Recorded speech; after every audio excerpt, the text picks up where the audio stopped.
Voilà, alors bienvenue à toutes et à tous à Lumons pour cette troisième conférence du cycle Univers.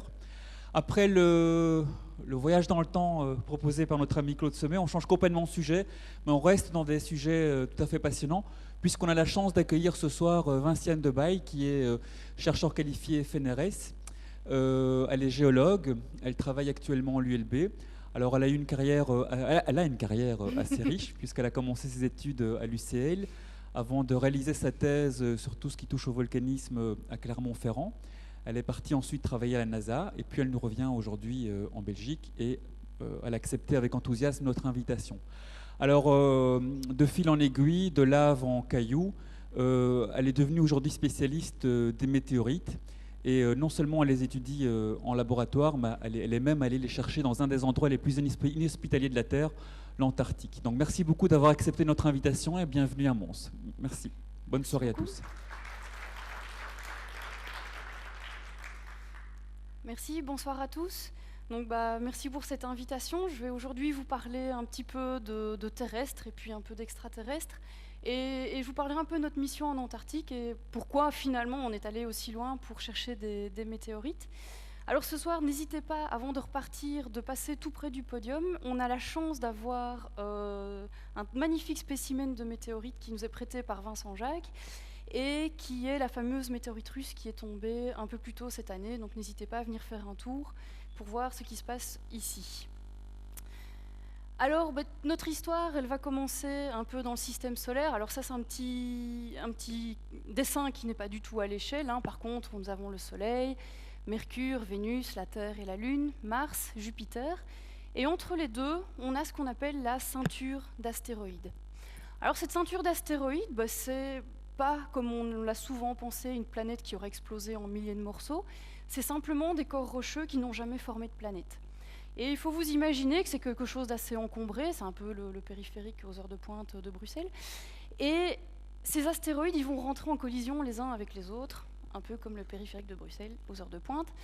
Et en fait, au gré de ces collisions, on va avoir des blocs rocheux qui sont éjectés. Alors juste une petite parenthèse avant de poursuivre plus loin, je ne parlerai pas de comètes aujourd'hui. On a eu un exemple assez magnifique il y a une semaine avec une comète qui malheureusement n'a pas survécu à son approche du Soleil. Alors les comètes, elles viennent d'un peu plus loin. Donc nous, on va vraiment se restreindre au système solaire interne. Les comètes, il faut vous imaginer qu'elles viennent d'encore plus loin, même si mon dessin n'est pas à l'échelle, elles viennent de vraiment très très loin. Et ces comètes, elles sont formées majoritairement de glace avec beaucoup de poussière.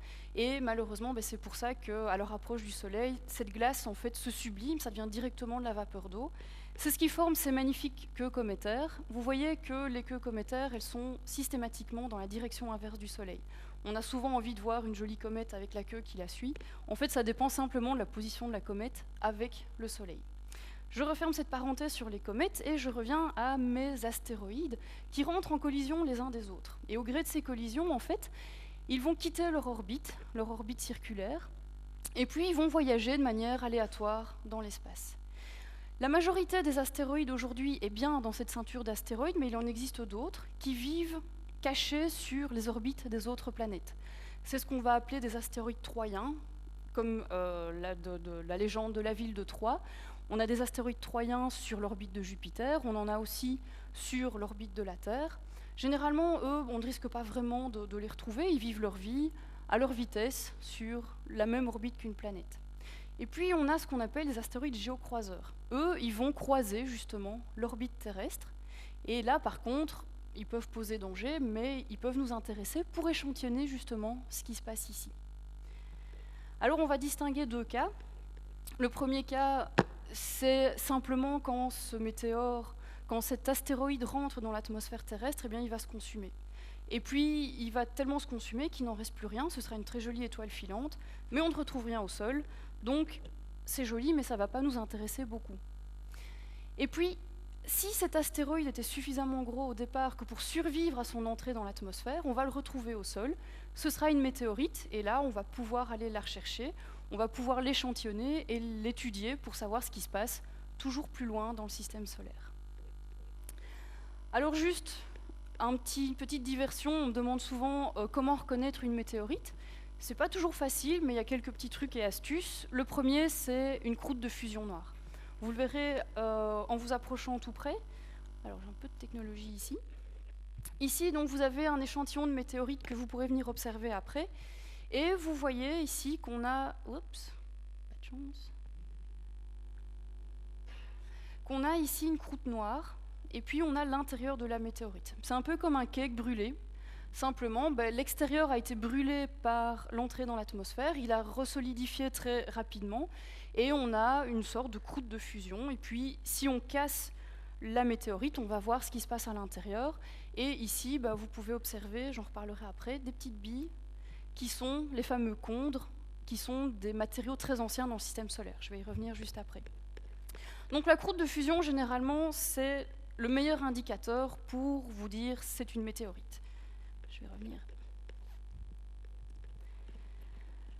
Souvent, comme la météorite a fondu légèrement lors de son entrée dans l'atmosphère, vous aurez des bords arrondis. Il n'y aura pas de vésicule, il n'y aura pas de trou, et c'est une roche qui va être généralement dense et magnétique. Pourquoi ? La majorité, 95% des météorites contiennent du métal, et donc ça leur donne une densité relativement élevée, et puis si vous mettez un aimant dessus, généralement, cette météorite va être magnétique. Ça, c'est vraiment le deuxième indice pour vous dire il s'agit d'une météorite. La localisation, ça c'est très important. Vous savez, en Belgique, on a eu beaucoup de fonderies, on a eu beaucoup d'industries, et on a beaucoup de résidus de fonderies qui ressemblent à des météorites. Donc généralement, en Belgique, si on trouve un caillou un peu bizarre, malheureusement, ce sera un résidu de fonderie. Si maintenant vous baladez dans le désert au milieu de nulle part et que vous voyez un caillou tout seul, généralement, il n'est pas arrivé là par hasard, il vient d'en haut, c'est souvent une météorite. Donc généralement, la localisation peut vous donner un indice sur le fait s'il s'agit bien d'une météorite ou pas. Évidemment, ça, c'est pas à la portée de tout le monde, la composition chimique. Les météorites ont une composition chimique distincte de la Terre. Donc ça, c'est vraiment ma recherche, en fait. Donc moi, j'analyse la composition chimique des météorites. C'est un peu comme un ADN. Elles ont chacune une signature qui leur est propre, et on peut vraiment travailler là-dessus pour essayer de comprendre d'où elles viennent et comment elles se sont formées. Donc vous voyez ici quelques exemples terrestres, quelques exemples extraterrestres. Vous voyez que ça se ressemble très fort, malheureusement, mais donc n'hésitez pas à venir voir plus tard, tout près, à quoi ça ressemble. Avant d'aller plus loin, combien de météorites arrivent sur nos têtes ? Eh bien, en fait, beaucoup. On va distinguer ici deux familles, les micrométéorites et les météorites. C'est juste une question de taille, 2 mm environ. En dessous de 2 mm, ce sont des micrométéorites. Alors, comment est-ce qu'on va essayer d'estimer la quantité de micrométéorites qui arrivent sur nos têtes ? Par deux systèmes particuliers. Le premier, c'est un petit peu affreux, c'est simplement quand les navettes Columbia revenaient sur Terre après avoir séjourné dans l'espace, on comptait le nombre de micro-impacts sur la carlingue. Et donc, à partir de là, on pouvait estimer le nombre de micro-impacts sur la navette, et puis on pouvait calculer à l'échelle de la planète combien ça représente. L'autre moyen d'estimer la quantité, c'est par un moyen chimique, essentiellement l'iridium. Alors l'iridium, c'est un élément un petit peu bizarre dans le tableau de Mendeleïev. On n'en parle pas souvent parce qu'il n'y en a pas beaucoup à la surface de la Terre. Tout le budget d'iridium sur Terre est dans le noyau terrestre. C'est un élément qui aime le fer, donc il a été emprisonné dans le noyau terrestre. Et les météorites, elles sont riches en fer, donc elles sont riches en iridium aussi. Et donc simplement, à la surface de la Terre, on peut estimer la quantité de météorites nécessaires pour expliquer la quantité d'iridium que j'observe. Typiquement, c'est ce qu'on fait à la frontière entre le Crétacé et le Tertiaire, la fameuse météorite qui a tué les dinosaures. On a une couche en fait de sédiments extrêmement riche en iridium.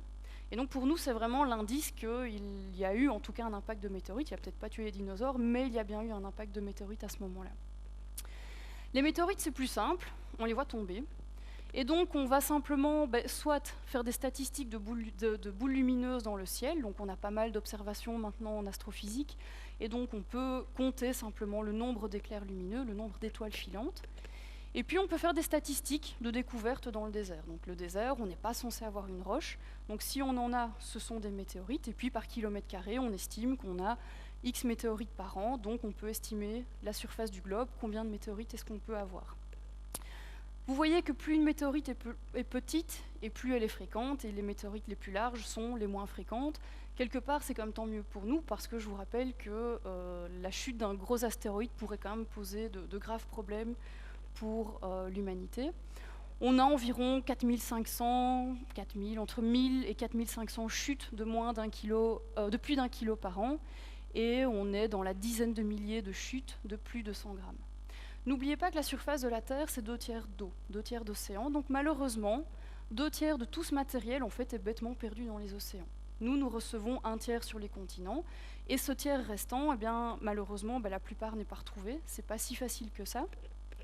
Et les météorites qui ne sont pas retrouvées rapidement, elles s'altèrent vite. Il y a beaucoup de métal, elles vont rouiller, donc malheureusement une météorite dans notre jardin, elle va rouiller très vite, ce sera un petit tas qui ne ressemble à rien du tout, on ne pourra plus rien en faire.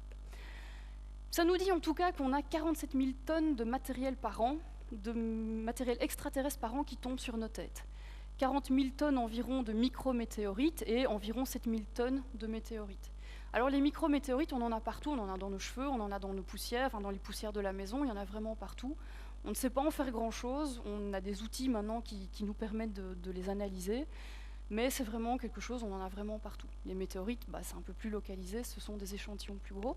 Mais donc vous voyez que c'est vraiment pas trivial comme quantité, c'est 47 000 tonnes de matériel extraterrestre par an sur nos têtes.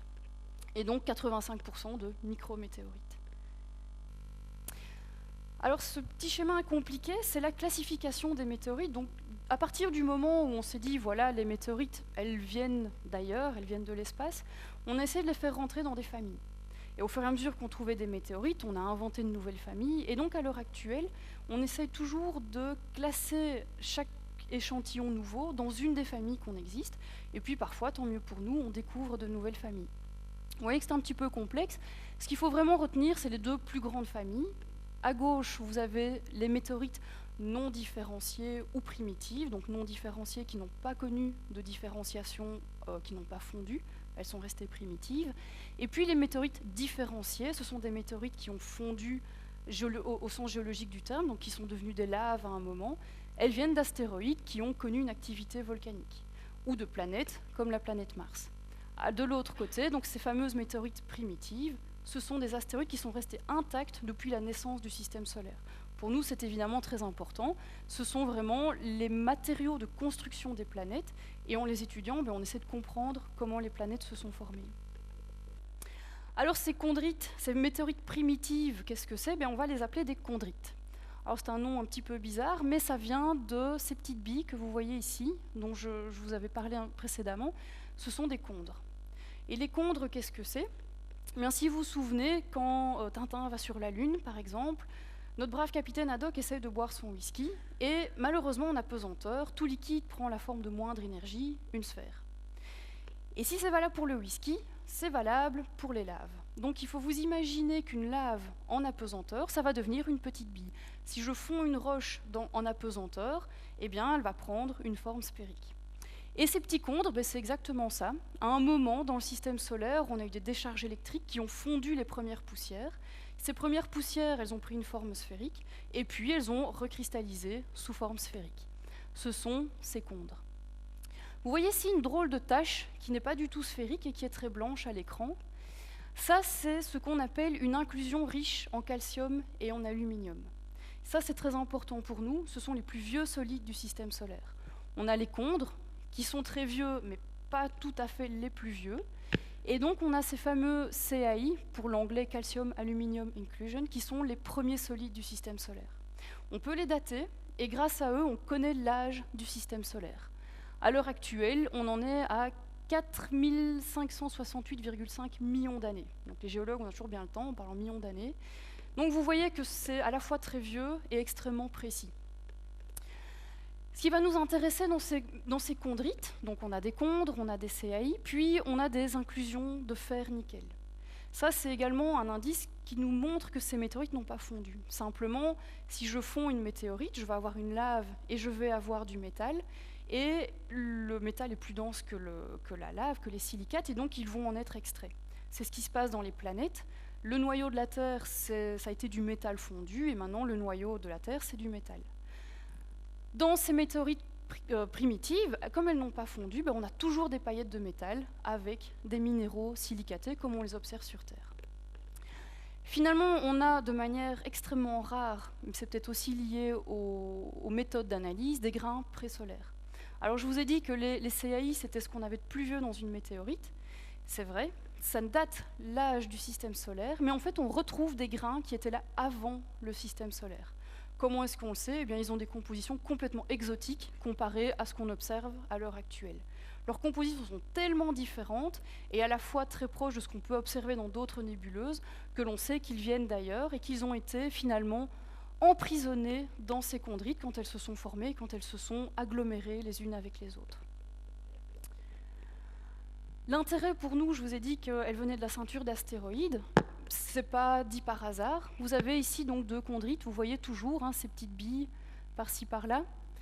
Eh bien, à l'heure actuelle, on peut connaître, avec une certaine erreur, la composition chimique d'un astéroïde. Simplement, la lumière du Soleil arrive sur l'astéroïde, est réfléchie par l'astéroïde, mais la lumière qui est réfléchie nous donne une indication de la composition de cet astéroïde. Vous avez ici, en rouge, mauve et bleu, donc 3 différents types d'astéroïdes. Et puis vous avez ici, en vert, la signature chimique à distance d'une chondrite ordinaire dans un laboratoire. Et vous voyez qu'en fait, on a une concordance parfaite entre cette chondrite ordinaire que j'ai dans ma main et cet astéroïde que je n'échantillonnerai sans doute jamais, puisque le temps que la NASA ou l'ESA daignent aller échantillonner les astéroïdes, je serai sans doute pensionnée. Et donc pour nous, c'est vraiment très important, ces météorites. À l'heure actuelle, c'est vraiment les seuls échantillons que l'on a de la ceinture d'astéroïdes, d'ailleurs que la Terre finalement, et qui me permettent d'étudier le système solaire. Un autre intérêt de ces météorites, c'est leur composition. Alors ici, vous avez un diagramme un petit peu compliqué. Vous avez ici la composition de chondrites carbonées, donc c'est une variété de chondrites carbonées riches en carbone. Et ici, vous avez l'atmosphère solaire. Ça, c'est un problème qui nous a inquiétés pendant très longtemps, c'est quelle est la composition moyenne du système solaire. À partir de là, je peux faire des modèles d'évolution, de comprendre comment les planètes se sont formées. Et le bilan, il est vite fait, en fait. Le Soleil, c'est 99,8% de la masse du système solaire. Donc si je connais la composition du Soleil, je connais la composition moyenne, avec une bonne erreur, du système solaire. Oui, mais je ne suis quand même pas plus avancée, parce que le Soleil, on connaît plus ou moins sa composition, mais je ne peux pas le ramener dans mon laboratoire. Je ne peux pas faire d'analyse fine avec le Soleil. Et on s'est rendu compte que ces fameuses chondrites carbonées, eh bien, mis à part les éléments les plus volatiles, les gaz, évidemment, azote, carbone, oxygène, alors hélium et hydrogène ne sont même pas sur diagramme tellement ils sont différents, pour tous les autres éléments du tableau de Mendeleïev, eh bien, vous voyez que cette droite, c'est une concordance parfaite entre l'atmosphère du solaire telle qu'on la connaît à distance et ces fameuses chondrites carbonées. Et de nouveau, ces chondrites carbonées, je peux les ramener au laboratoire, je peux les torturer, les dissoudre, les mesurer, etc. Et ça, pour nous, c'est vraiment l'idéal. On peut faire des analyses fines dessus et connaître la composition moyenne du système solaire. Alors voilà le petit bilan de ce qu'on connaît à l'heure actuelle dans le système solaire, donc toujours avec le Soleil ici et notre fameuse ceinture d'astéroïdes ici. On a donc nos fameuses chondrites ici, qui sont donc les plus nombreuses, environ 95% des météorites sont des chondrites. On a des météorites un peu bizarres qui viennent de l'astéroïde Vesta. Vesta, c'est le 2e astéroïde le plus large de la ceinture d'astéroïdes, et il a connu une activité magmatique. Et ça tombe bien, il a été frappé par un énorme astéroïde il y a quelques millions d'années, et à l'heure actuelle, on a plus d'une centaine de kilos de matériel provenant de Vesta. Donc on peut l'étudier dans nos laboratoires, essayer de comprendre l'âge de son activité magmatique, le pourquoi de son activité magmatique, et comment cet astéroïde est mort finalement, puisqu'il est géologiquement inactif.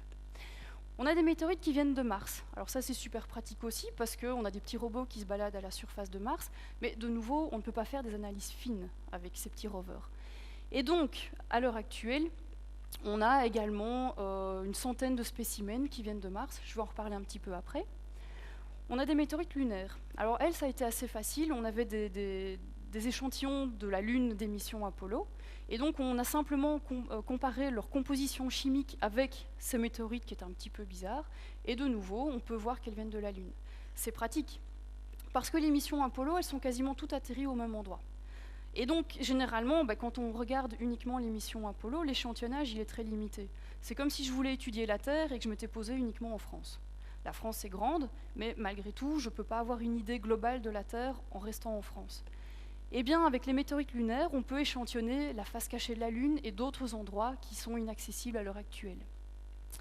On a des météorites de fer qui nous intéressent énormément parce que là aussi, le noyau terrestre il est inaccessible. Malgré ce qu'Hollywood veut bien nous faire croire, on n'ira jamais échantillonner le noyau terrestre. Et donc, à l'heure actuelle, nos seuls analogues que l'on peut utiliser en laboratoire, ce sont ces fameuses météorites de fer. J'ai un spécimen que vous pourrez voir après.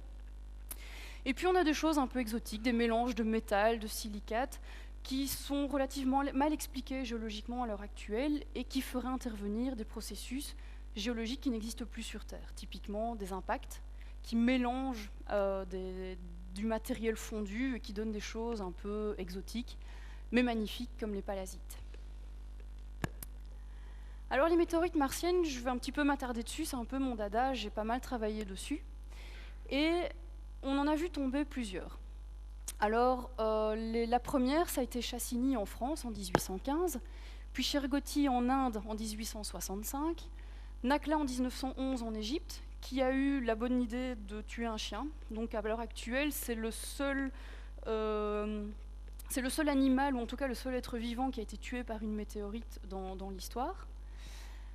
Zagami au Niger en 1962, et puis alors très récemment, vous en avez peut-être entendu parler au Maroc, Tissint en 2011. Les trois premières météorites qui sont tombées, Chassigny, Shergoti et Nakhla, ont donné leur nom aux trois grandes familles de météorites martiennes, les Shergotites, les Nakhlites et les Chassignites.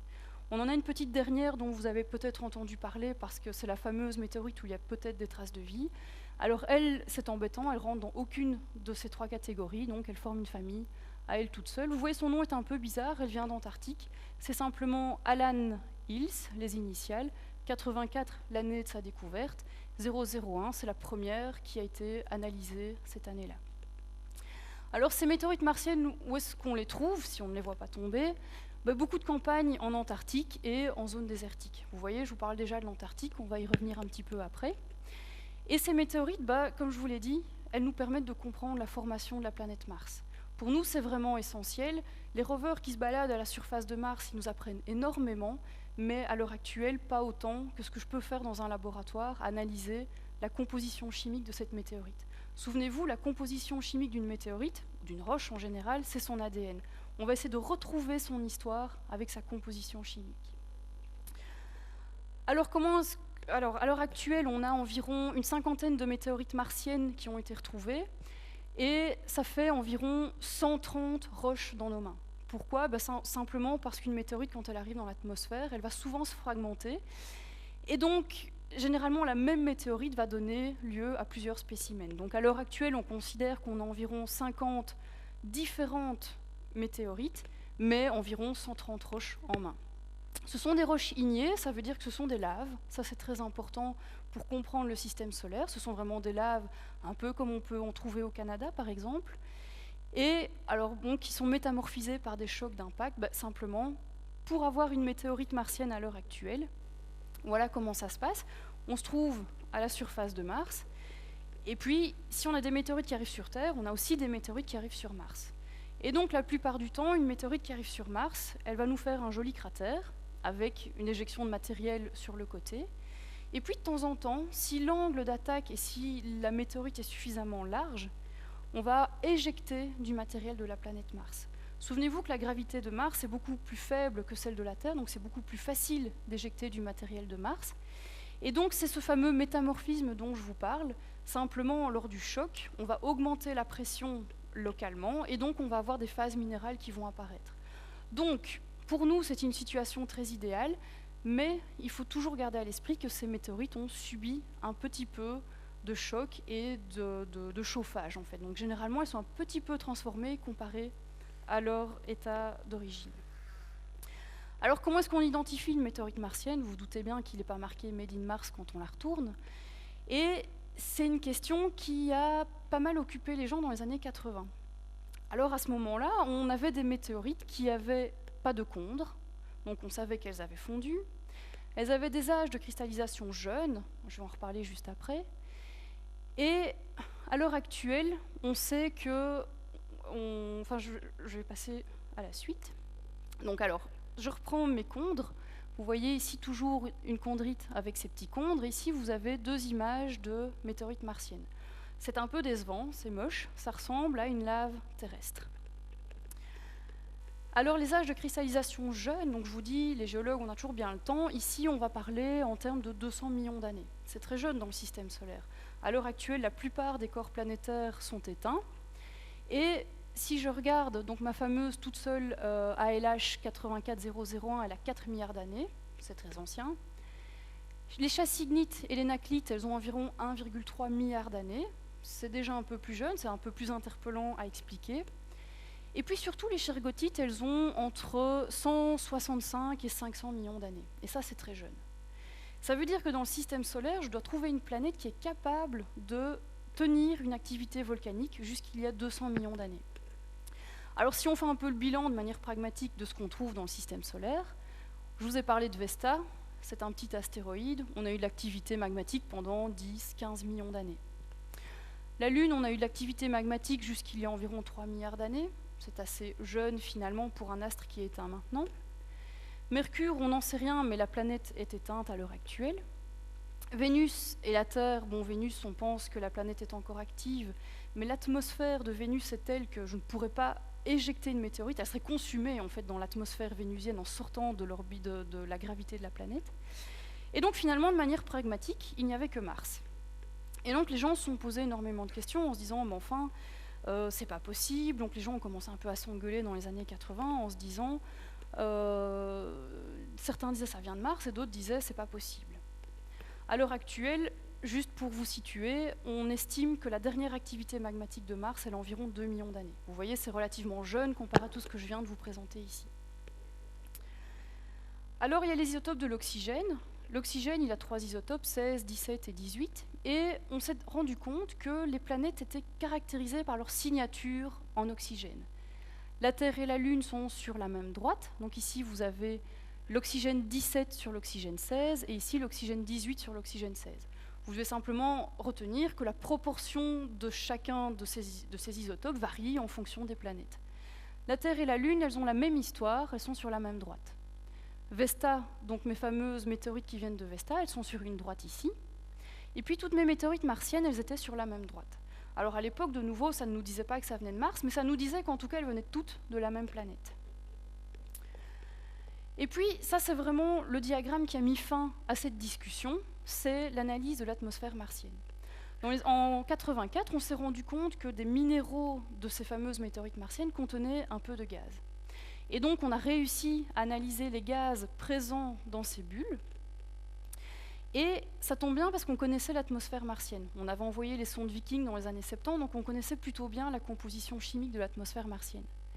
Et qu'est-ce qu'on a remarqué? Vous avez ici une droite de corrélation 1. Eh bien, les gaz enfermés dans ces météorites martiennes ont la même composition que l'atmosphère martienne. Et donc là, milieu des années 80, on a clôturé cette discussion. En tout cas, elles viennent clairement de Mars. Elles ont la même composition que l'atmosphère martienne.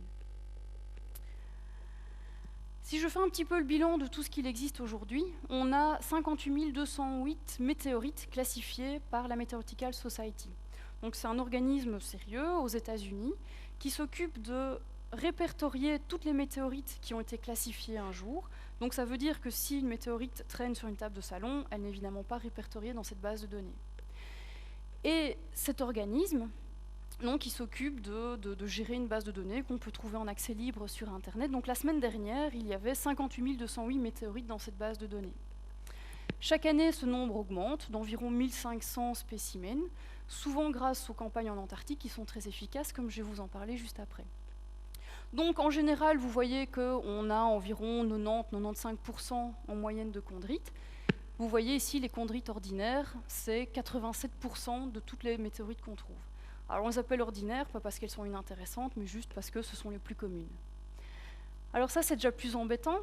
Vous voyez que si j'ai envie de travailler sur la Lune ou sur Mars, je n'ai que 0,15% de chance de trouver une météorite martienne ou lunaire dans cette base de données. Ça veut dire qu'il faut que je trouve environ 1000 météorites pour essayer d'en avoir une ou deux de Mars. Et ça, ce ne sont que les statistiques.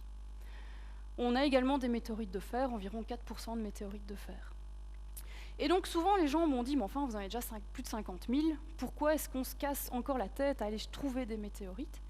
Eh bien c'est simplement parce que trouver une nouvelle météorite, ça nous permet d'améliorer nos statistiques, ça nous permet d'augmenter nos chances de trouver une météorite rare, voire de trouver une météorite qui n'a jamais été classifiée. Ça arrive encore, on trouve des spécimens qui ne rentrent dans aucune famille connue et qui nous donnent une indication sur un nouveau type d'astéroïde.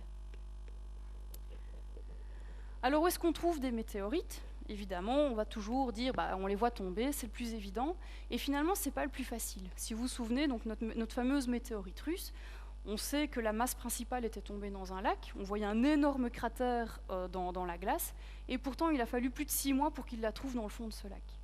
Donc ça veut dire que même quand on les voit tomber, on ne les retrouve pas toujours à la surface. En France encore, il y a 1 ou 2 ans, on a vu des éclairs sur des webcams, on sait plus ou moins où elle est tombée en Bretagne, mais on ne l'a toujours pas retrouvée. Donc finalement, les voir tomber, c'est bien, mais ce n'est pas forcément ce qu'on fait de mieux.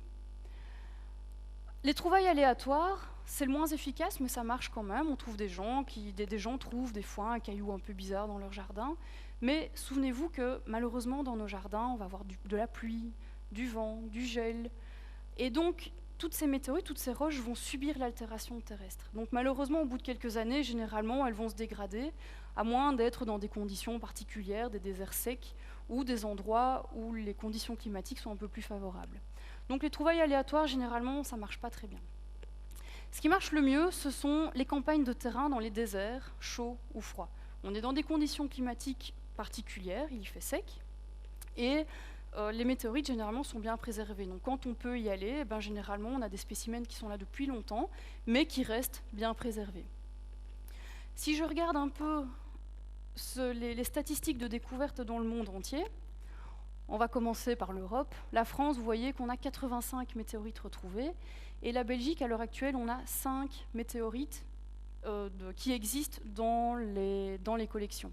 Je vous ai qu'un point d'interrogation, parce que quand on regarde les archives historiques, on voit passer autour de Charleroi, vers 1400, je crois, des archives qui disent on a vu passer un éclair lumineux dans le ciel, mais à l'heure actuelle, on n'a pas retrouvé la pierre.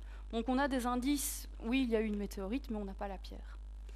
Si je regarde les pays chauds, Algérie, Libye, Oman, vous voyez que les quantités de météorites sont énormes. Pourquoi? On est dans des déserts, on est dans des conditions idéales pour préserver les météorites, on les voit facilement, elles sont sur du sable. Et malheureusement, à l'heure actuelle, personne n'a vraiment envie d'aller en Libye. Et donc, malheureusement, toutes ces zones désertiques chaudes sont géopolitiquement instables, et à l'heure actuelle, les campagnes sont un peu mises au frigo. On attend que ça aille un peu mieux. Alors au Maroc, ça va pas mal, mais si tout le monde va au Maroc, il n'y aura plus grand-chose à ramasser. Ici, vous voyez États-Unis, Australie, Russie, Inde. Statistiquement, plus le pays est grand et plus est industrialisé, plus on a de chances de retrouver des météorites. Ça, c'est simplement statistique. Et vous voyez que finalement, tous ces taux de découverte, ils sont complètement écrasés par la quantité de météorites retrouvées en Antarctique. Vous voyez qu'on avait 58 000 météorites au total, donc ça fait plus de la moitié viennent d'Antarctique. La raison, elle n'est pas compliquée. Pourquoi est-ce que l'Antarctique est si efficace finalement pour retrouver des météorites? Il faut savoir qu'il ne tombe pas plus de météorites là-bas qu'ici. Donc ça, vraiment, on a la même quantité statistique de météorites sur toute la surface du globe. L'avantage, c'est que les météorites, on les trouve facilement en Antarctique. C'est de la glace, c'est blanc, on voit un petit point noir sur de la glace, c'est super facile à trouver. L'autre intérêt, c'est qu'elles sont gardées au frigo. On en revient toujours avec ce problème de l'atmosphère terrestre. Eh bien, ces météorites, elles sont gardées, préservées, et donc on trouve des météorites qui ont plus d'1 million d'années, qui sont arrivées il y a 1 million d'années sur Terre, et qui sont toujours préservées en Antarctique.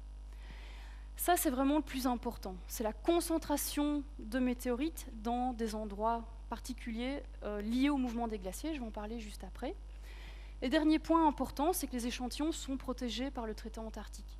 Ça signifie qu'on ne peut pas faire commerce des échantillons trouvés en Antarctique. Ils sont tous disponibles gratuitement pour la recherche scientifique et pour des expositions. Pour nous, c'est important, je ne vais pas vous mentir, les universités n'ont pas beaucoup d'argent. Et donc, c'est excessivement important pour nous d'avoir à notre disposition des échantillons gratuits. On les obtient pas sans rien, bien sûr, on doit écrire un projet, on doit expliquer pourquoi on a besoin de ces météorites, de combien de grammes on en a besoin. Et si notre projet est jugé assez intéressant, eh bien, on reçoit les échantillons antarctiques gratuitement. Alors ça, c'est vraiment l'effet le plus important de l'Antarctique, c'est que le mouvement des glaciers va concentrer les météorites. Donc, je vous ai dit, il n'y a pas plus de météorites en Antarctique qu'ailleurs, mais elles tombent sur la glace. Et puis, au fur et à mesure des années, elles sont incorporées dans le glacier et elles bougent avec le glacier, et puis elles finissent leur course dans la mer si elles ne sont pas stoppées. Donc ça veut dire qu'autour de l'Antarctique, en fait, on a plein de météorites dans le fond marin. Mais l'Antarctique, c'est un continent rocheux. Et donc, on a des chaînes de montagnes cachées sous la glace. Et de temps en temps, eh bien, la glace va buter contre ces chaînes de montagnes. À partir de ce moment-là, la gravité est toujours là, donc le glacier continue d'essayer d'avancer, puis il va remonter, en fait. C'est le seul chemin qu'il peut prendre. En remontant, la glace, en fait, va se faire éroder par les vents katabatiques. Les vents katabatiques, ce sont des vents gravitaires qui viennent du sommet de la calotte polaire et qui descendent vers la mer, qui sont extrêmement puissants, et qui érodent la glace. Donc simplement, la glace devient de la poussière et puis est envolée. Mais les météorites, elles sont un peu plus résistantes. Et donc ça veut dire que ici, je vais perdre la glace, mais je vais libérer toutes les météorites que j'avais emportées depuis des milliers de kilomètres carrés. Ça veut dire que dans des zones restreintes, je vais échantillonner, je vais récolter des météorites qui viennent de dizaines de milliers de kilomètres carrés. Des fois, la nature fait bien les choses. Ces zones, en plus, elles apparaissent bleues en images satellites. Donc apparemment, ça je ne suis pas spécialiste, mais le fait que la glace se fasse éroder par les vents, elle a des propriétés optiques légèrement différentes et elles deviennent bleues. Et donc généralement, en Antarctique, on va cibler ces champs de glace bleue, donc la glace est bleue, et on sait qu'en allant là-bas, on trouvera beaucoup de météorites.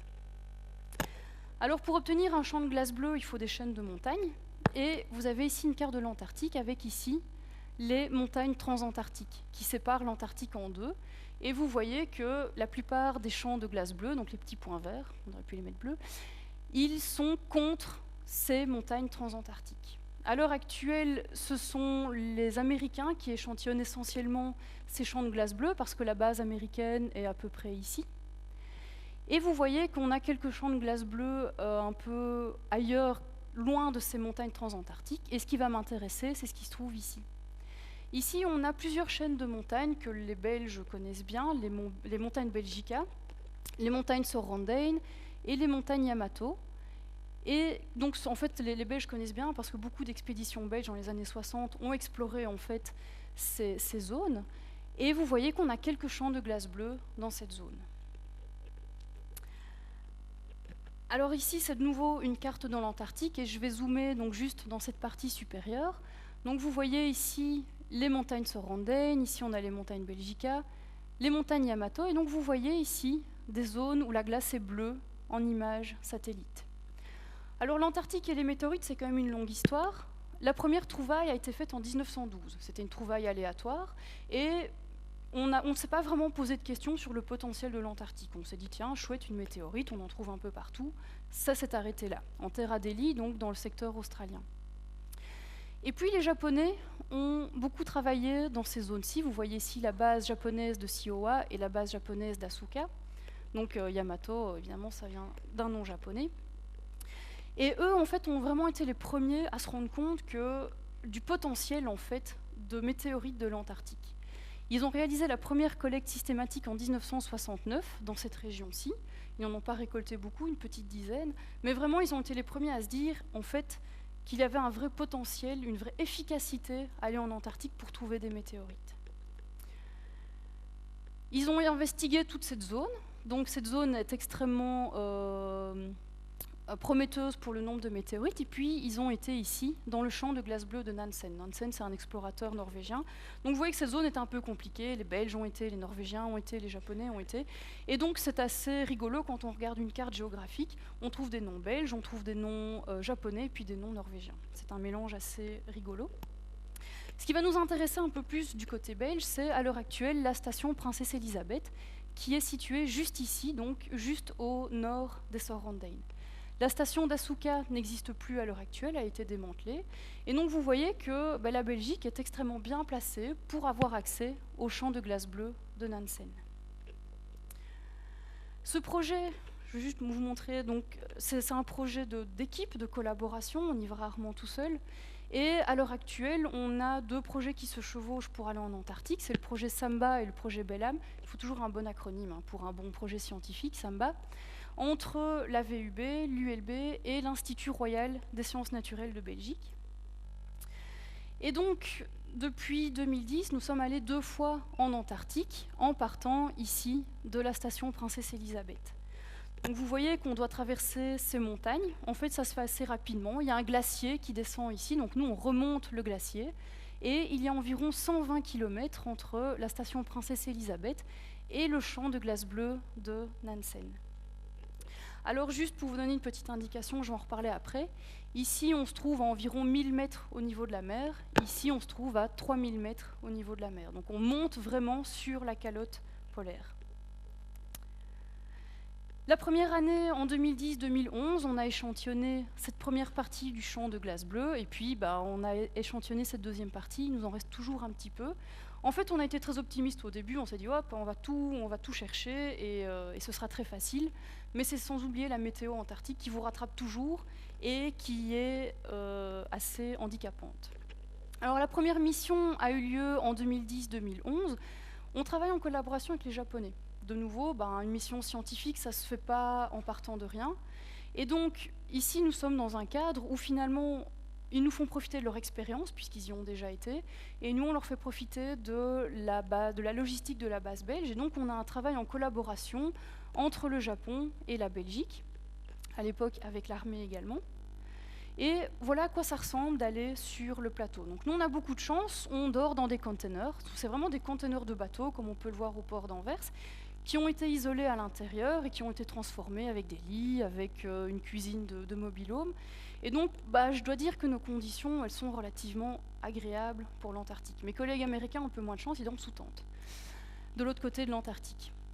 Et donc, en fait, c'est toute une expédition. On n'a pas de tracteur, on a des chasse-neige, donc on relativise un peu. C'est vraiment les mêmes chasse-neige que l'on voit sur les pistes de ski, et qui tirent en fait donc ces traîneaux où on prend tout avec nous. Donc là, on est en autonomie en partant de la base. Vous voyez, on a des barils de fuel, on a nos motoneiges, et puis on a tout notre équipement nécessaire pour vivre là en complète autonomie. Alors voilà notre camp, à quoi il ressemblait en 2010. Alors donc ici, on a nos containers de vie, on a notre chasse-neige pour pouvoir tirer tous nos containers, et puis ici, on a nos victuailles et on a les barils de pétrole. Vous voyez ici, on a une espèce de mur de neige qu'on a construit. Parce que malheureusement, ce plateau, il est complètement exposé à ces fameux vents catabatiques, et donc le vent est un problème récurrent et qui souffle sans arrêt, et qui dit qu'il souffle, il dépose de la neige. Donc en fait, on se protège du vent en construisant un mur de neige autour du camp. Alors voilà le résumé de notre première mission. Donc vous voyez, on a échantillonné que la première zone du champ de glace bleue. Notre camp de base est ici. En vert, vous avez toutes nos traces GPS, et puis en mauve, vous avez toutes les météorites que nous avons retrouvées. On en a retrouvé 220 cette année-là. Et vous voyez que parfois les journées peuvent être un peu, je ne vais pas dire mornes, mais des fois on va très loin et on ne trouve rien du tout. Alors je vous parle de journée. Il faut savoir qu'une journée de travail, c'est entre 4 et 6 heures dehors. Il fait très froid, il fait entre moins 20 et moins 30 degrés, sans l'effet ressenti du vent. Et donc on est complètement harnaché avec des combinaisons et des couches, etc. Ça veut dire qu'on ne peut pas manger, on ne peut pas boire, on a un masque facial, on ne peut pas aller aux toilettes. Et donc de manière assez pragmatique, 4 à 6 heures dans le froid à moins 20 degrés, sans boire ni manger ni aller aux toilettes, c'est difficile de faire plus. Voilà un petit peu à quoi ça ressemble. Je vous ai dit que c'était des petits points noirs sur la glace blanche. Voilà, vous ne pouvez pas passer à côté. Alors des fois, on cherche, on ne voit rien, donc on se dit mince, j'ai mal regardé, j'en ai pas vu. Et puis quand on en voit une, on se dit non, je ne pouvais pas passer à côté. Voilà à quoi ça ressemble. Une fois qu'on trouve une météorite, alors il faut prendre sa position GPS, il faut prendre des photos, et il faut la ramasser sans la toucher. Donc on a des petits sachets en plastique. Donc il faut s'imaginer avec des gants de ski, à essayer avec un sac plastique de ramasser un petit caillou sans le toucher. Et en fait, c'est pas vraiment facile, donc des fois on s'énerve un peu. Et pourquoi est-ce qu'on ne les touche pas? C'est simplement parce que j'ai des collègues biologistes qui s'intéressent aux molécules organiques dans ces météorites. Il n'y a pas de vie dans ces météorites, mais il y a des précurseurs de la vie. Et donc si moi j'arrive avec mes grosses mains et que je mets mes mains dessus, je vais contaminer cette météorite avec des molécules humaines. Et donc évidemment, le message sera complètement brouillé. Ici, on est dans le cadre où on a les météorites les mieux préservées sur Terre. Elles sont altérées, mais ce sont les moins altérées que l'on puisse trouver sur Terre. Et donc on les échantillonne dans les conditions les plus favorables. On se répartit à environ 20-50 mètres l'un de l'autre, et puis on organise des battues simplement, où on regarde autour de soi et on cherche les météorites. Ici, vous avez un joli exemple du soleil de minuit. Je vous rappelle que c'est l'été en Antarctique, le soleil ne se couche pas, et donc ça c'est assez perturbant aussi pour l'organisme. La première année, on est resté 26 jours sur le plateau, et on a cherché 13 jours. En tout. Pourquoi? Simplement parce que la météo, elle se rappelle toujours à vous, et quand il fait mauvais, on ne peut rien faire. J'ai quelques photos après. Alors voici le nouveau des météorites sur la glace. Donc vous voyez, on leur donne un nom provisoire. On prend l'échelle, ça c'est important, l'échelle. Et puis des fois on met notre petite mascotte, parce qu'un bon projet, on a un bon acronyme, et puis on a une bonne petite mascotte. Alors le terrain, il n'est pas très dangereux, c'est vraiment le froid qui est le plus dangereux, mais on a des crevasses. Donc en fait, quand ces blocs remontent, quand ce mouvement devient vertical, les mouvements deviennent vraiment très complexes, et la glace se craquelle, on a des crevasses qui se forment, mais l'avantage pour nous, c'est qu'elles se remplissent de neige. Donc généralement, vous voyez bien la glace bleue et puis de la neige, et là on sait qu'il ne faut pas conduire dessus. Pourquoi? C'est un pont de neige, et puis en dessous on peut avoir des mètres en fait, de crevasses. C'est vraiment des objets très dangereux pour nous, mais on les voit bien. Le terrain, il n'est pas plat du tout. Mais pourquoi? Nouveau, parce qu'on a des poussées, on a des blocs qui remontent à des vitesses différentes. Donc on a des choses un peu surprenantes, on a des petites montagnes, on a des petites vallées. Donc des fois, c'est pas toujours monotone. Et alors ce qui est bizarre pour nous, c'est qu'on a des moraines. Alors les moraines, généralement, on s'imagine que c'est à la fin d'un glacier. Mais en fait, ici, c'est pareil. C'est à la fin d'un glacier, mais d'un glacier vertical. Et donc, en tant que géologue, je ne m'intéresse pas que aux météorites, mais pour nous, c'est intéressant parce que ces moraines, elles raclent en fait la surface rocheuse de l'Antarctique, elles nous ramènent des échantillons à la surface auxquels on n'a pas accès encore à l'heure actuelle. Alors je vous ai parlé des conditions mauvaises, voilà à quoi ça ressemble. Donc là, il faut vous imaginer que je suis à peu près à 2 mètres de l'échelle ici qui monte dans le container. Et donc quand il fait mauvais comme ça, vous ouvrez la porte du container et puis vous dites ok, je vais me recoucher. Vous savez très bien qu'il ne se passera rien. Pour 2 raisons. D'abord, on ne voit rien, donc ça veut dire que les météorites, ça ne vaut même pas la peine de sortir, on ne les verra pas. Et puis l'autre raison, c'est une question de sécurité, c'est beaucoup trop dangereux pour nous. Et donc l'Antarctique se rappelle toujours à nous, la nature est toujours la plus forte, et généralement on perd la moitié du temps à attendre qu'il fasse beau. Alors voilà un exemple typique de météorite qu'on a pu retrouver. Celle-ci, je l'aime beaucoup parce que c'est pas une bête chondrite, comme on pourrait dire. Et donc on était très contents. Donc parfois sur le terrain, on perd cette croûte de fusion. Et donc on peut voir ce qui se passe en dessous, ce qui se passe à l'intérieur de cette météorite. C'était le cas pour celle-ci. Donc cette couleur verte nous a directement attirés en se disant ok, c'est pas un astéroïde primitif, c'est vraiment quelque chose d'un peu plus complexe. Et à l'heure actuelle, elle a été classifiée comme diogénite. Elle vient de Vesta, en fait. C'est une météorite qui vient de Vesta. Et donc, on avait été ambitieux. On s'était dit, on va tout faire. Donc, vous voyez qu'en une trentaine de jours, on a fait 1/3 seulement du champ de glace. Et donc, on savait qu'il nous restait encore beaucoup de travail. Et c'est ce qu'on a fait cette année. Donc, on est parti en 2012-2013 pour échantillonner les 2 derniers champs de glace. On a encore été très optimistes. On en a échantillonné un et juste une petite partie du deuxième. Ici, comme on était un peu plus ambitieux, on était une très grosse équipe, on était 3 scientifiques japonais et 5 scientifiques belges, on s'était dit on va pouvoir couvrir plus de terrain. Et donc on avait pris l'option de changer de camp de base, donc d'avoir un premier camp de base qui nous permettait de rayonner dans toute la zone B, et puis un deuxième camp de base qui nous permettait de rayonner dans toute la zone C. Donc je vous l'ai dit, on était un peu ambitieux. Et on a échantillonné qu'une partie de la zone C.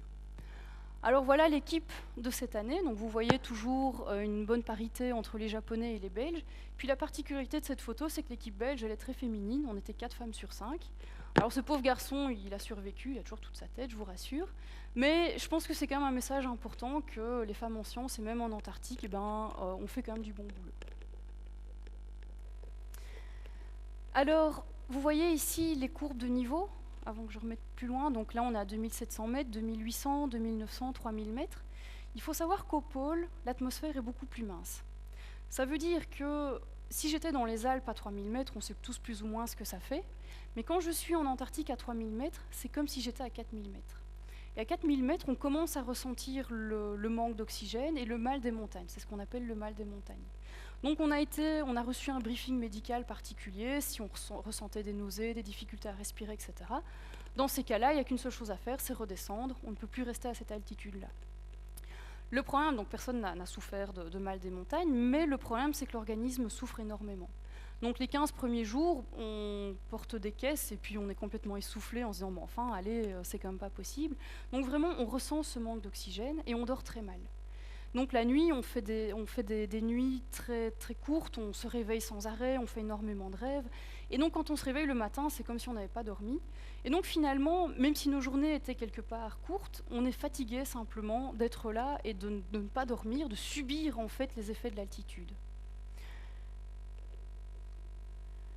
Alors la météo, elle se rappelle aussi toujours à nous. Voici les données météo. Donc la température absolue au premier camp de base, entre moins 14 et moins 22 degrés, avec une moyenne de moins 18 degrés. Et alors toujours ces vents, en moyenne de 36 km/h. Ce qu'il faut vous imaginer, c'est que chez nous, quand on a du vent, on va fermer le bois de la Cambre à 50 km/h, à partir de 50 km/h, mais ce sont des rafales.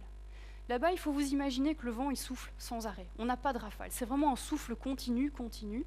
Et donc, les effets du vent font que l'on ressent le froid encore plus. Et donc, c'est ce qu'on appelle la température corrigée ou température ressentie. C'est vraiment la température que ressent le corps à cause de l'effet du vent. Elle est de moins 31. Donc, vous voyez qu'on a vraiment besoin de bon équipement.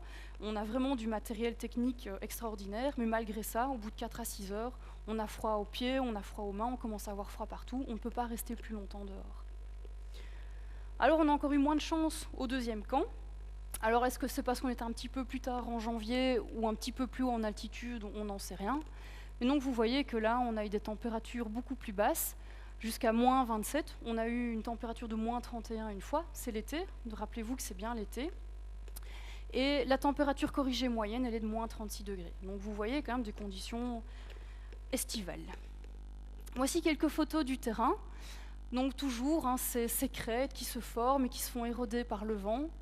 Et puis on a eu de la chance cette année, on a trouvé pas mal de gros spécimens. Donc généralement les météorites antarctiques sont relativement petites, une centaine de grammes. Et cette année on a eu de la chance de trouver plusieurs spécimens de plusieurs kilos, dont une de 18 kilos. Donc ça a été un petit peu la fête, parce que bon, c'est un échantillon qu'on voit de très loin sur le terrain. Puis c'est un peu bête, on se dit comment est-ce qu'on va la ramasser? On n'est pas censé la toucher, mais bon, 18 kilos, c'est pas un petit sac plastique. Et là mes collègues japonais sont assez extraordinaires, ils avaient prévu le coup, donc ils ont sorti une bâche. Et donc on a bâché la météorite pour ne pas la sortir, pour ne pas la toucher. Et donc on a ramené cet échantillon. Donc normalement, elle sera bientôt exposée au musée des sciences naturelles. On est en train d'y travailler.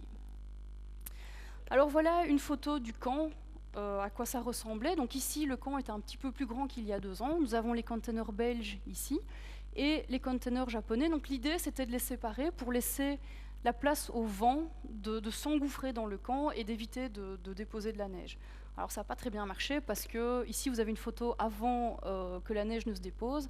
Après on a des tas de neige ici de 1 à 2 mètres de haut. Donc des tas de neige qui sont plus hauts que moi et qui sont simplement un dépôt de neige lié au vent.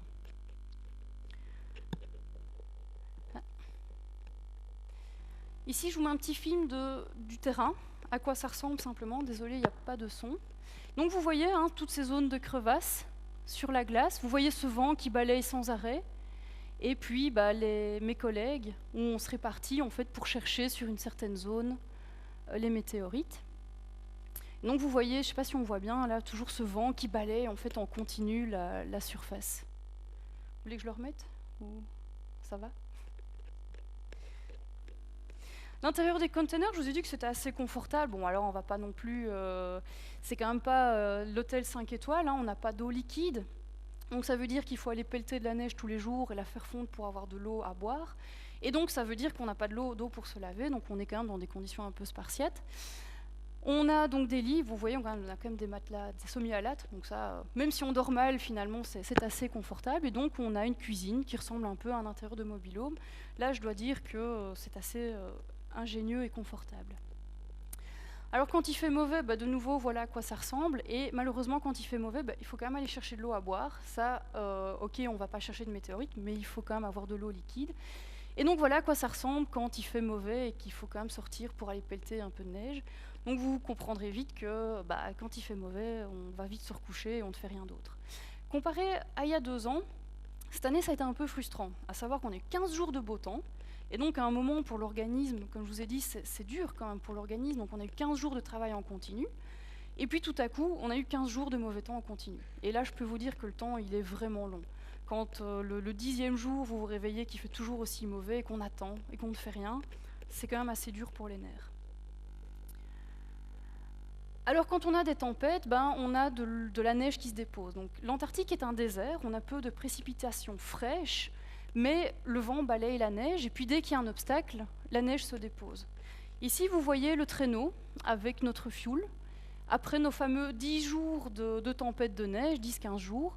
Donc il faut vous imaginer qu'ici, on est à peu près à 2,50 m du sol.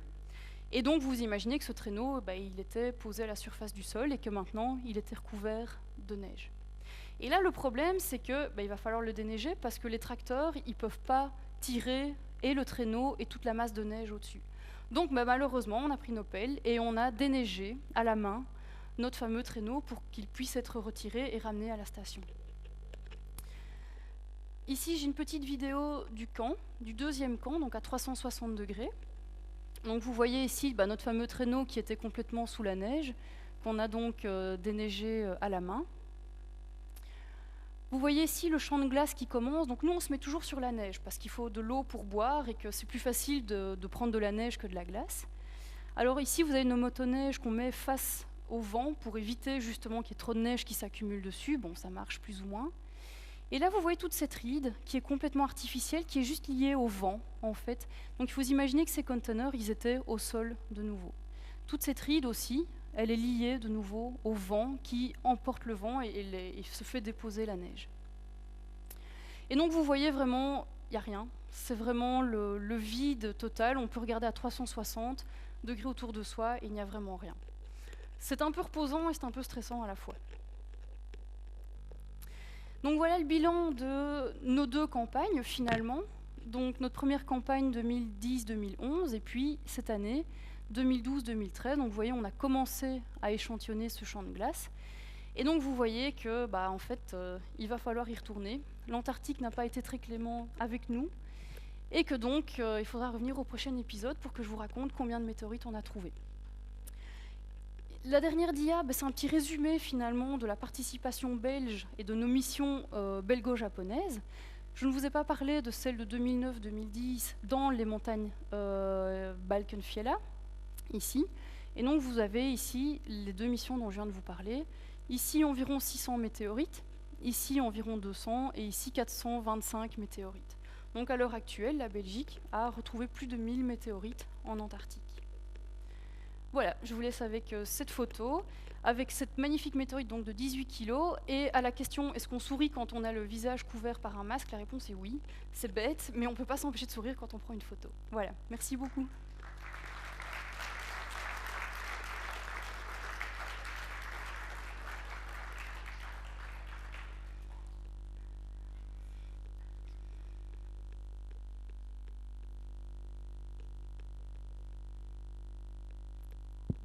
Voilà, merci beaucoup. Traditionnelle séance de questions qui commence. Claude. En fait, c'est toujours lui qui commence. D'accord. Tout d'abord, merci pour cet exposé. C'était vraiment très bien fait et très intéressant. J'ai appris beaucoup de choses. Merci. J'ai été surpris par la précision que vous obtenez sur les datations. Oui. Ce sont uniquement des méthodes radioactives ou il y a autre chose? Non, uniquement des méthodes radioactives, mais on utilise deux types de méthodes radioactives, celles de longue durée de vie et de courte durée de vie. Les méthodes de longue durée de vie, typiquement, ce sera l'uranium-plomb, et en effet, on n'obtient pas des précisions pareilles pour ces longues datations. Par contre, quand le système solaire s'est formé, on est parti avec un stock d'autres éléments radioactifs qui ont disparu depuis. L'avantage de ces éléments radioactifs de courte durée de vie, c'est que pendant leur durée de vie, ils ont une très grande précision temporelle en fait. Et donc on utilise un tas d'autres datations, typiquement l'aluminium-magnésium, qui nous permettent de dater que les 5 premiers millions d'années du système solaire, mais avec une très grande précision. Deuxième question, si je peux. C'est tout à fait différent. Si on trouve une météorite dans nos pays, elle appartient à qui? Ah, ça c'est une très très difficile question. En fait, ça dépend de la législation du pays. Donc on peut distinguer le sous-sol, le sol, et donc certains pays vont considérer, typiquement la France, va considérer que si la météorite est dans le sous-sol, elle appartient à l'État français, mais si elle est sur le sol, elle appartient aux propriétaires du terrain. En Belgique, tout appartient à l'État belge, voilà. Mais aux États-Unis, le sous-sol vous appartient. Donc une météorite dans un sous-sol américain appartient aux propriétaires du terrain. Et donc en fait, la législation est extrêmement complexe et personne ne s'est penché sur le sujet. Par dépit ou parce que personne ne s'y intéresse, je ne sais pas, mais c'est une question très complexe. Vous avez parlé des précurseurs de la vie dans ces météorites. Est-ce que vous faites allusion à des acides aminés qui sont différents des 20 acides aminés connus ici, sur la Terre, ou bien est-ce que vous faites allusion à d'autres composants de la vie, peut-être des micro-ARN ou je ne sais pas? Alors je ne suis pas spécialiste du sujet, mais on trouve énormément de molécules organiques en fait dans les météorites et qui sont donc des molécules qui vont être nécessaires à la vie. Alors en effet, est-ce que ce sont les 20 acides aminés? Ça, je ne pourrais pas vous répondre. L'idée vraiment, c'est de partir du fait que la Terre, quand elle est rentrée en collision avec la protolune, en fait, on a eu des conditions complètement infernales. Et donc, on pense souvent que la Terre a été stérilisée, en fait, par cet impact Terre-Lune. Et donc, à un moment, il faut bien réapporter de la vie sur Terre, des acides aminés, de la matière organique. Et donc, cette matière organique, elle vient essentiellement des chondrites carbonées. Comme leur nom l'indique, elles sont riches en carbone et en matière organique. Donc, finalement, il n'y a pas de vie, en tout cas, dans ces météorites, mais elles contiennent les ingrédients nécessaires à la vie. Merci beaucoup. Une autre question? Oui, à un moment, vous avez présenté un graphe de corrélation entre l'atmosphère solaire et la composition des météorites. Et on a vu que le lithium était vraiment hors de ce graphe. Pourquoi cet élément en particulier? Alors, si je me souviens de mes cours, le lithium est malheureusement un élément fragile qui résiste mal dans les étoiles, en fait. Et donc, malheureusement, toutes les réactions nucléaires au sein de l'étoile vont avoir tendance à détruire le lithium. L'autre problème aussi, c'est que le lithium, on va le former par un processus très particulier, c'est ce qu'on appelle la spallation. Donc on a un neutron qui bombarde un atome, qui éjecte une partie de cet atome, et ce qui reste, c'est du lithium. Et ça, c'est un processus qui est très inefficace, en fait, pour former des éléments. Et donc malheureusement, le lithium souffre un peu de ces deux effets, et donc il est sous-abondant, en fait, dans notre Soleil. Quelqu'un désire intervenir? Une autre question, monsieur? Oui. Merci. Est-ce qu'il y a, au point de vue de la composition chimique, une relation entre la composition chimique des météorites, des diverses météorites, et celle des nodules polymétalliques que l'on trouve au fond des océans? Ou pas à ma connaissance. Je pense que à partir du moment où on a des... Il faut vraiment distinguer donc ces fameux nodules de manganèse qu'on trouve dans le fond des océans, c'est ce que je vais appeler un processus de surface. Et donc c'est des choses qui sont liées, qui invoquent de l'eau, il faut de l'eau, et il faut des conditions telles qu'on ne les trouve pas dans des météorites. Donc je pense qu'il n'y a pas de raison en tout cas pour que les compositions soient similaires. Parce que s'il y a beaucoup de micrométéorites qui tombent dans les océans, à la fin, au bout de quelques dizaines de millions d'années, il y a quand même beaucoup de métaux dans le fond des océans. Oui, mais ils sont complètement dilués, en fait. Et ils ne peuvent pas être repris par, je sais pas, des voiles bactériens ou quelque chose comme ça. Le problème, c'est que pour modifier le budget typiquement en iridium, comme on en a parlé, il faut vraiment une très grosse météorite. Et donc, typiquement, ce qu'on observe à la frontière entre le Crétacé et le Tertiaire, c'est vraiment un énorme impact météorite qui a apporté énormément d'iridium. Maintenant, le bruit de fond, je vais dire, qui est apporté chaque année par les micrométéorites, il est complètement dilué à la surface de la Terre. Et à l'heure actuelle, la question qu'on peut se poser, c'est finalement comment est-ce que je peux distinguer ce bruit de fond puisqu'il fait partie de la Terre, finalement. Et donc, il faut vraiment avoir un impact supérieur ou énorme pour aller au-delà de ce bruit de fond et apporter énormément d'iridium. Merci. Et peut-être une question pratique. Quand vous cherchez les météorites sur la glace, vous le faites à pied ou à moto ou... En motoneige, on couvre facilement 20 à 30 km par jour, en fait. Ah, oui. Oui, parce qu'à pied, on pourrait, hein, mais on couvre beaucoup moins de distance. Or, vu les conditions climatiques, on essaie d'être efficace.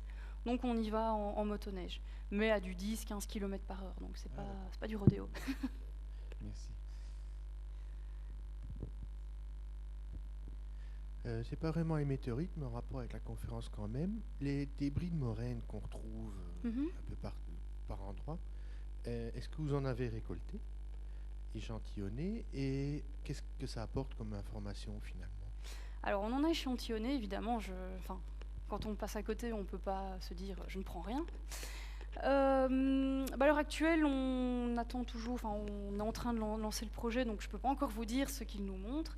Mais en tout cas, ce qu'ils vont nous montrer, ça c'est sûr, c'est la composition de la roche cachée sous la glace. Donc en gros, à cet endroit-là, il faut s'imaginer qu'on a à peu près 2 km de glace, et que si je voulais aller échantillonner ma roche, il faut que je fore 2 km. Et un forage, ça coûte extrêmement cher. Donc du coup, je ne sais pas encore ce qu'ils vont nous dire, mais ils nous diront en tout cas... je ne connais pas les détails de l'histoire qu'ils vont nous révéler, mais ils vont nous révéler en tout cas ce qui est caché sous la glace. Quelqu'un désire poser une autre question? Moi j'en ai une.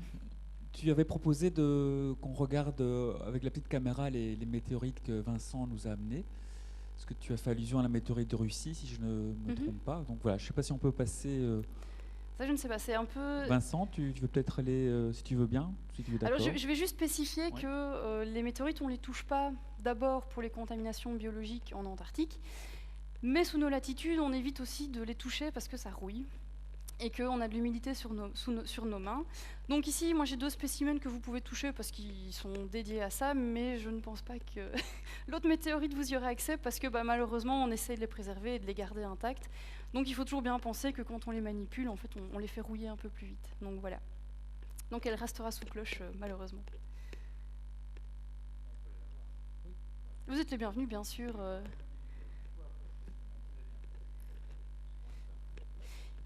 Et donc juste ici, vous avez 2 chondrites. Vous avez la fameuse météorite russe. Et ici, je vous ai mis une petite météorite métallique. Alors elle a été sciée, sa forme carrée, c'est pas naturel du tout. Mais donc, il faut vous imaginer que le noyau de notre Terre, en fait, il a la composition de ce morceau de météorite ferreuse. Voilà.